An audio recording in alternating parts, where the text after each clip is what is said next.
Hey everybody, welcome to my channel, Maple and Home. Today we are getting into the Halloween decorating. We are doing a Halloween themed tiered tray, and then I am going to try my hand at what I like to call a bat wall. You know those 3D little bat decals you can stick on the wall? I've got a whole bunch of those. I did try one last year.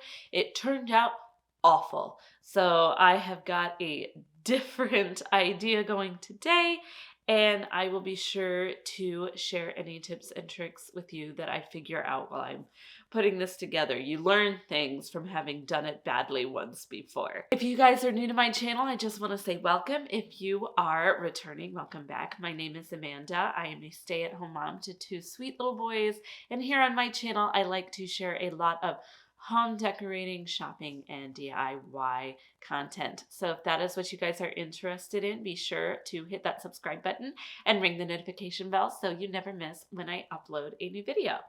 So let's get started. I'm starting out with the tiered tray first, and I only do one Halloween themed tiered tray, and I leave my other tray in my kitchen as a general fall tray.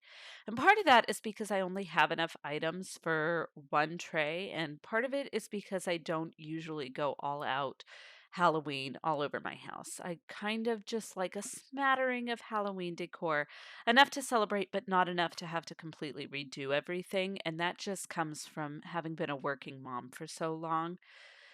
Now, this tray was a real challenge for me this year. And I started with some neutral colored pieces in the background, like this candle holder and these little black bottle brush trees.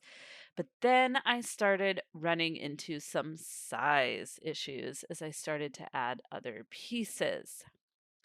I ended up having to completely change my vision for the tray to keep it imbalanced in terms of color and item. I kind of want to keep it balanced. I did end up making it work. I had some unusually shaped items as well that I wouldn't traditionally consider tiered tray items, but I really enjoyed the challenge of using those non-traditional, I guess, items on the tiered tray.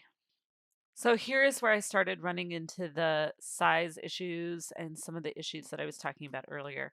This orange jack-o'-lantern pumpkin was a little bit too wide to go in the front of the top tier, which is where I originally wanted it to go.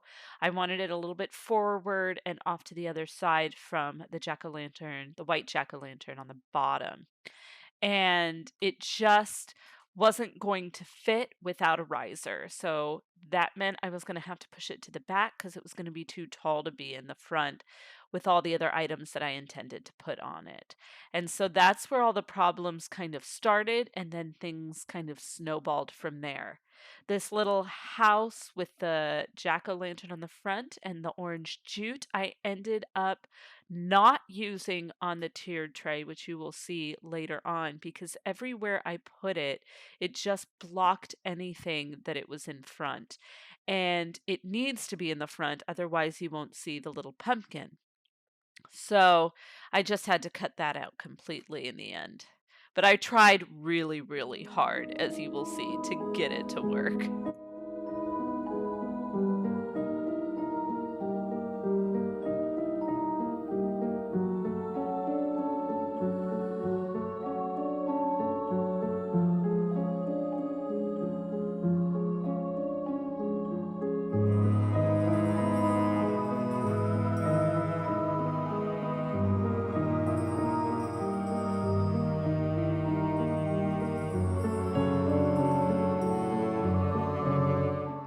So this little broom is the non-traditional item that I was talking about before.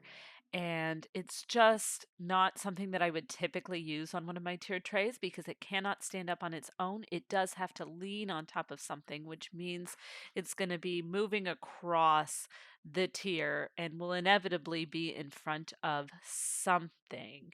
So it was a little bit more difficult to work with finding what to balance it on and what to put, whether to put things in front of it or behind it. And I think in the end, it turned out really, really well. I thought it was a really cool, unique piece that you wouldn't necessarily see on tiered trays, which is why I wanted to use it to begin with.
So at this point, I pretty much have everything that I want on the tiered tray on it, and I'm just moving the placement of the items to make sure that everything is as visible as possible and balanced as possible. And it was a lot harder to achieve than I thought.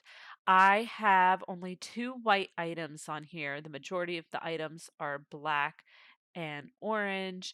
And then I have these two jack-o'-lantern lanterns. And I had to decide whether I was going to balance out the white on each side or whether I wanted to balance out the jack-o'-lanterns on each side. And I ended up deciding that it was more important to me to keep the white color balanced than worrying about the fact that I have two jack-o'-lantern candle holders on one side. They are at least different shapes and different colors, and they also have a different face. So I felt like that made it different enough so that it didn't seem off balance. Whereas when I try later on, you'll see me try to put that white bottle on the top on the other side, and it just seemed off. So sometimes you have to pick and choose.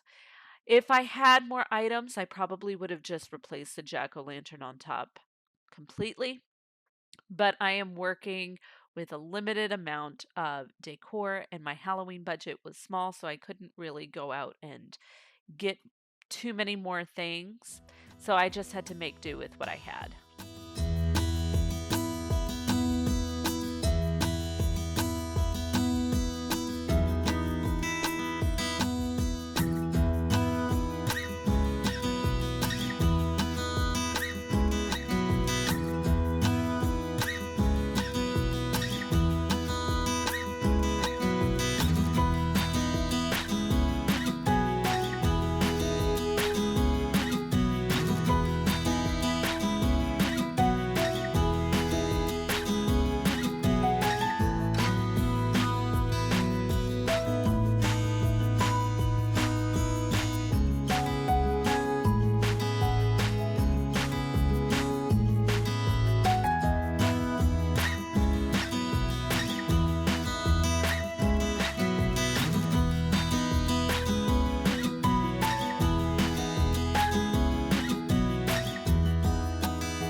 After decorating the tiered tray, I moved on to the bat wall.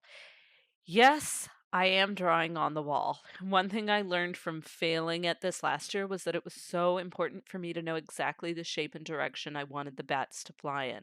Because last year I didn't really have a set idea and it ended up not having any shape at all.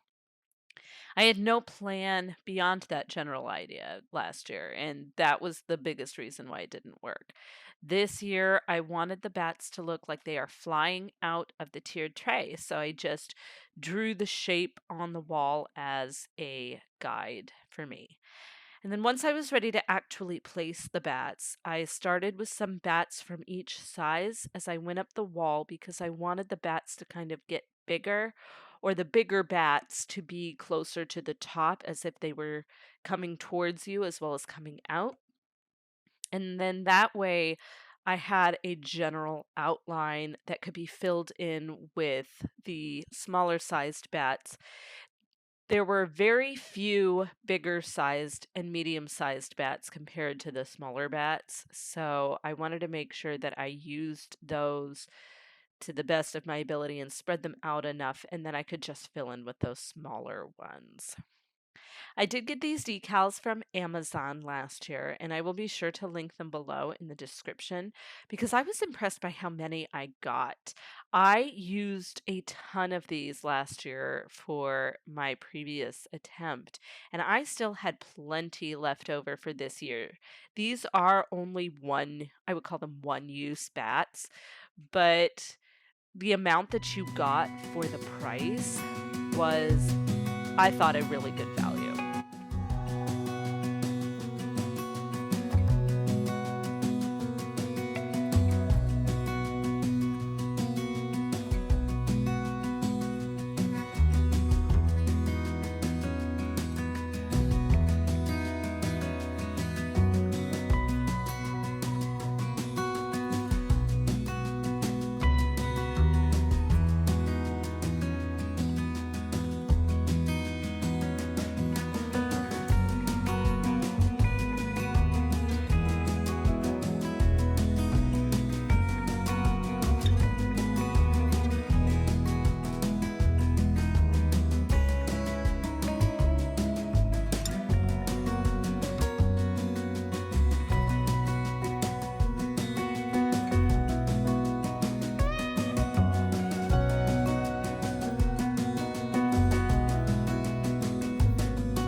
So in the end, I found that using this method of putting up the bats made it so much easier to get the look that I wanted. And I think it ended up looking really good. And my kids absolutely love it. My almost 2-year old, every time he sees it, will go up to it, point at it, and go, boo. And I honestly think it's my favorite part of the Halloween decor that I've done this year. So it turned out really, really well.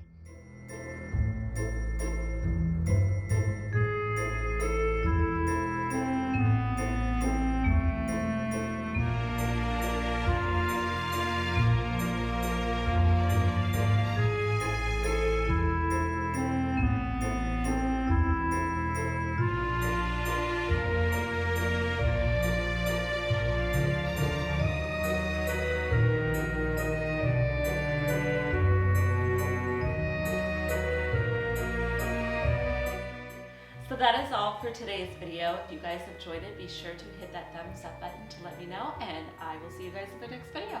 Bye for now.